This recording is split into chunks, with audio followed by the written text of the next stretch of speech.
Ester 9. No 13º dia do 12º mês, o mês de Adar, entraria em vigor o decreto do rei. Naquele dia, os inimigos dos judeus esperavam vencê-los, mas aconteceu o contrário. Os judeus dominaram aqueles que os odiavam. Reunindo-se em suas cidades, em todas as províncias do rei Xerxes, para atacar os que buscavam a sua destruição. Ninguém conseguia resistir-lhes, porque todos os povos estavam com medo deles. E todos os nobres das províncias, os sátrapas, os governadores e os administradores do rei apoiaram os judeus, porque o medo que tinha de Mardoqueu havia se apoderado deles. Mardoqueu era influente no palácio. Sua fama espalhou-se pelas províncias e ele se tornava cada vez mais poderoso. Os judeus feriram todos os seus inimigos à espada, matando-os e destruindo-os, e fizeram o que quiseram com eles. Na cidadela de Suzã, os judeus mataram e destruíram 500 homens. Também mataram Parsandata, Dalfon, Aspata, Porata, Adalia, Aridata, Farmasta, Arissai, Aridai e Vaissata, os 10 filhos de Amã, filho de Amedata, o inimigo dos judeus, mas não se apossaram dos seus bens. Naquele mesmo dia, o total de mortos na cidadela de Suzã foi relatado ao rei, que disse à rainha Ester: os judeus mataram e destruíram 500 homens e os 10 filhos de Amã na cidadela de Suzã. Que terão feito nas outras províncias do império? Agora, diga qual é o seu pedido, e você será atendida. Tem ainda algum desejo? Este será concedido a você.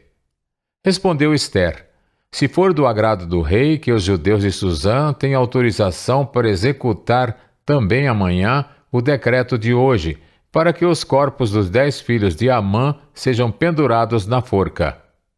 Então o rei deu ordens para que assim fosse feito. O decreto foi publicado em Suzã e os corpos dos 10 filhos de Amã foram pendurados na forca.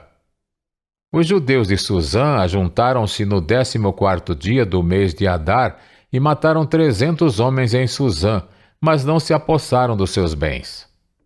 Enquanto isso, o restante dos judeus que viviam nas províncias do império também se ajuntaram para se protegerem e se livrarem dos seus inimigos. Eles mataram 75.000 deles, mas não se apossaram dos seus bens. Isso aconteceu no 13º dia do mês de Adar, e no 14º dia descansaram e fizeram essa data um dia de festa e de alegria. Os judeus de Suzã, porém, tinham se reunido no 13º e no 14º dias, e no 15º descansaram, e dele fizeram um dia de festa e de alegria. Por isso, os judeus que vivem em vilas e povoados comemoram o 14º dia do mês de Adar como um dia de festa e de alegria, um dia de troca de presentes.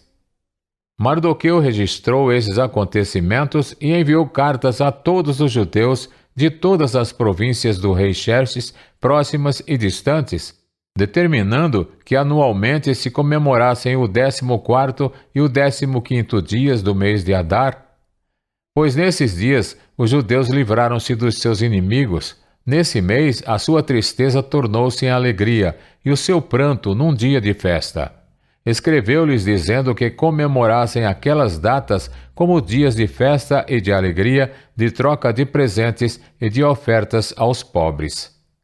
E assim os judeus adotaram como costume aquela comemoração, conforme o que Mardoqueu lhes tinha ordenado por escrito.